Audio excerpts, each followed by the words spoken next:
a Canadian who is not afraid because everything is going well for him, that we must reach out to those who are afraid of exclusions and to those who live in fear of decommissioning.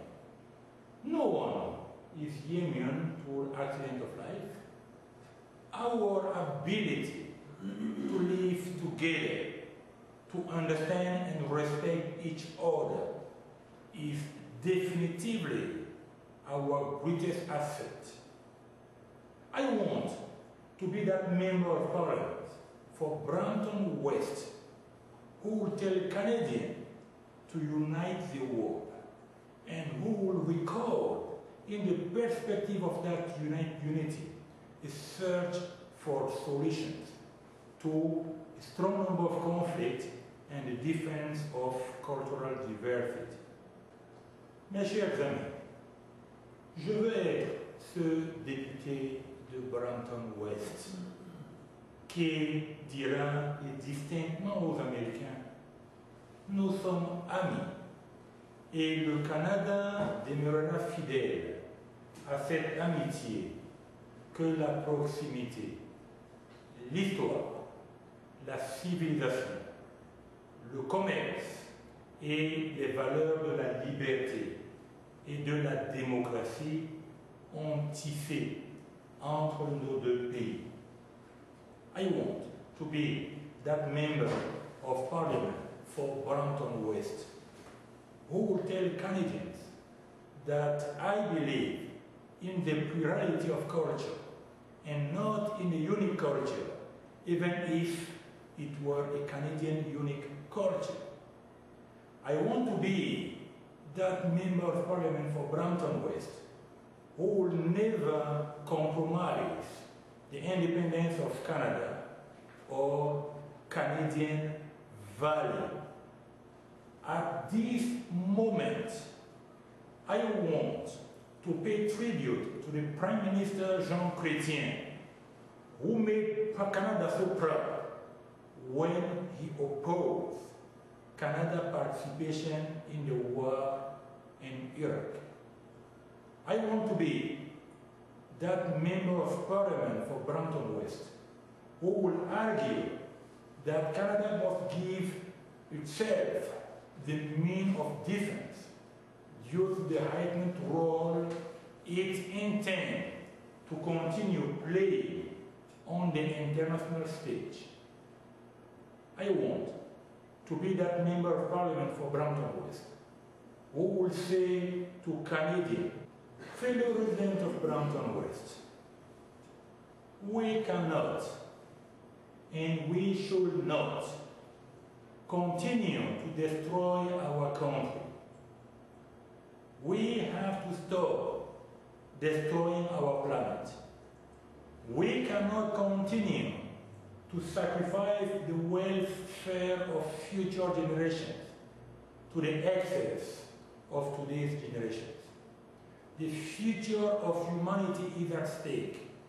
The peace of the world is in peril.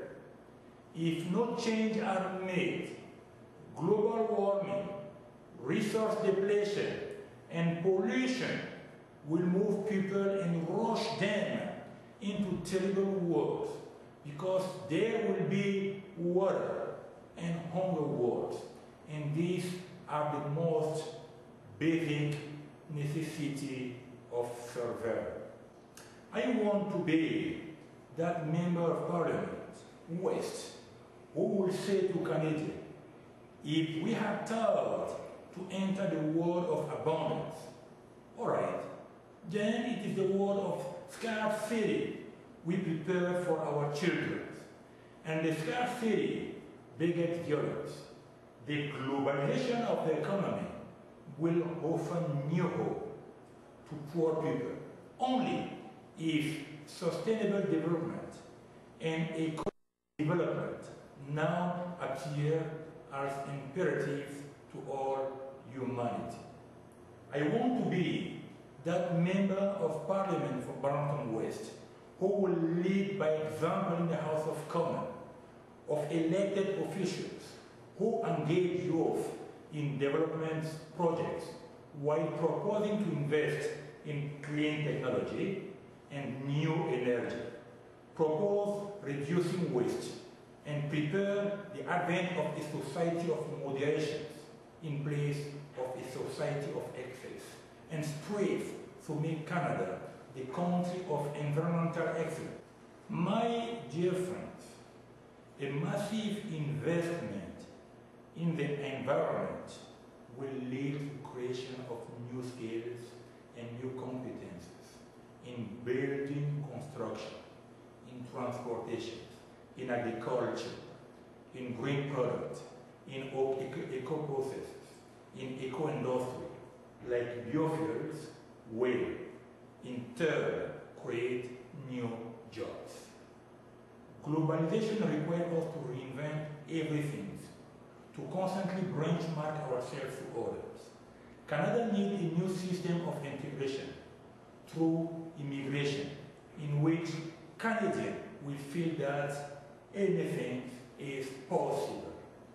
The world is rapidly changing at an exponential rate like it never has before, with lots of creative force at work, and people are struggling to invent. They are struggling to create and emerge from the chain of poverty in order to build a better new world. We cannot and we should not be satisfied if we don't want to join in this passionate race for change. We cannot stay aside and answer the world, inviting us to join them with the question, why should we bother? Our country invented the idea of peaceful coexistence. Our country invented the idea of peaceful cohabitation. Our country has shouted to the world that happiness is the noble idea. Our country has told the world that Canadians have inalienable rights. I want to be the Member of Parliament for Brampton West, who will reiterate that Canadian creation of tomorrow is still based on immigration, is based in the cross-fertilization of culture, in the technique and knowledge. It certainly will spring from the meeting of the artist, the scientist, the engineer, contractor, at the intersection of communication, economic, science, and all of art and thought, work and innovation.